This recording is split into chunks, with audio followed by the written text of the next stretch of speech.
Hello everyone, I am Kiriji Lordy Deyata. This is the continuation of NAFED's report. Carrying capacity. One of the most popular strategies for managing visitors' impact in environmentally sensitive areas is the observance of carrying capacity limits. Carrying capacity has been defined by the WTO as the maximum numbers of tourists that can be accommodated in a destination without causing negative impacts in the environment and community, and without reducing the tourist satisfaction level. Carrying capacity may be used on the bed capacity of hotels and resorts in a destination. Another way, by making a survey of the perceived space requirement per individual in a tourist site with various stakeholders as the respondents. These stakeholders could be residents, local tourist officers, local government officials, environment planners, and tourists. When survey cannot be conducted, recommended standards from authoritative bodies like the World Tourism Organization may be used. So there are three types of carrying capacity. First is a basic carrying capacity or BCC. Second is the potential carrying capacity or PCC. Third one is the real carrying capacity or RCC. Computing the basic carrying capacity is fairly straightforward. It is computed by dividing the area allocated for tourism by the space requirement per tourist. This space requirement is also known as visitor standard or VS. Thus, VCC equals area over VS. For example, if the beach area is equivalent to 30,000 square meters and the visitor standard is 30 square meters per person, the BCC is 1,000. The PCC is computed by multiplying the BCC by the rotation coefficient or RC. The formula is PCC equals BCC times RC. RC is simplified the average number of turnovers by visitors in a given space. For example, in a restaurant, an RC of 5 means that the sets of table are occupied by 5 different group of dinner in one day. RC is computed by dividing the numbers of operating hours by the average time spent by a visitor in an area. For example, if the beach mentioned in the previous paragraph is open for 10 hours a day, 8 a.m. to 6 p.m., and the average time spent by visitor is 4 hours, then RC is equals to 2.5. Therefore, PCC is 2,500.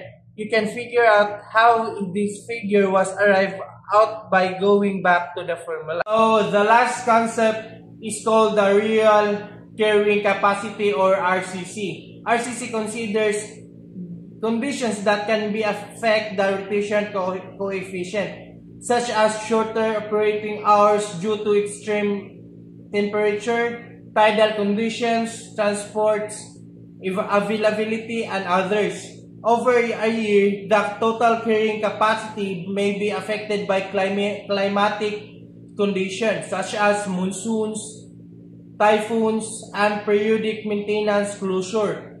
Assuming that our beach is located on an island and that is particular day, the waves get rough by 4 in the afternoon, which requires the visitors to leave by 3 p.m. Then the total operating hours are shortened by just 7 hours, 8 a.m. to 3 p.m. assuming that our average time spent is still 4 hours.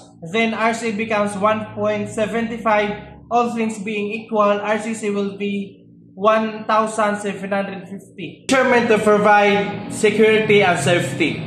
Security and safety are paramount consideration in planning trips to a destination.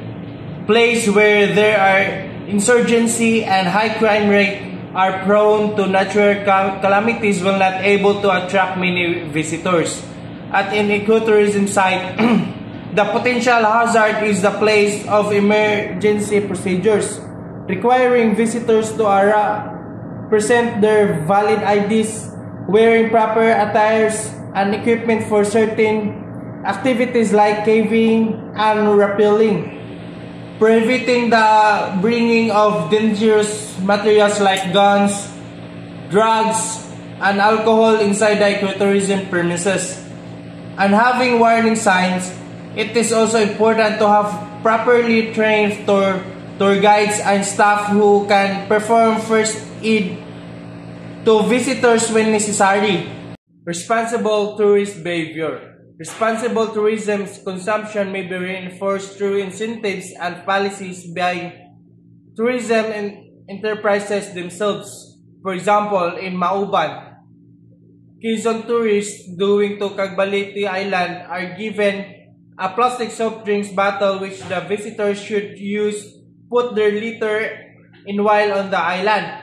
On their returns to the tourist port in mainland Mauban, the tourists are supposed to return the bottle filled with their trash. As an incentive, they are get spin a wheel to win a special prize. A well-known coffee shop giving a small discount to customers who bring their reusable tumblers or mugs. On the other hand, buffet restaurants should discourage wasteful consumption by penalizing customers with leftover food on their plates. Shop also evict unruly customers and do not allow such customers from entering their premises again. So another aspect of responsible behavior is for tourists to adopt safety precautions such as not drinking from the tap of countries where water quality is not guaranteed, avoiding direct exposure to the sun to prevent heat stroke, and avoiding hypothermia in the winter times, and wearing appropriate clothes. Tourists should also avoid traveling alone and going the silly side of the city. So that's all of my report. Thank you and have a nice day.